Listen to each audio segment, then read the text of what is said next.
So with our new fogging machines that we've purchased, we'll put in a viruscide product that will be sprayed over bench tops and surfaces to kill off any bugs, to keep our students and that safe. So it's broken down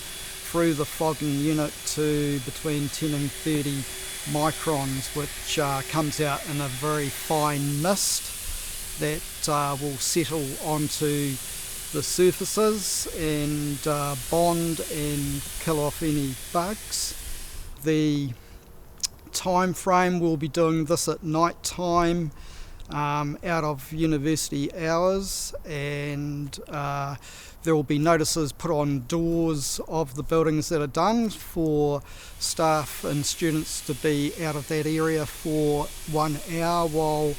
the material dries on the surface.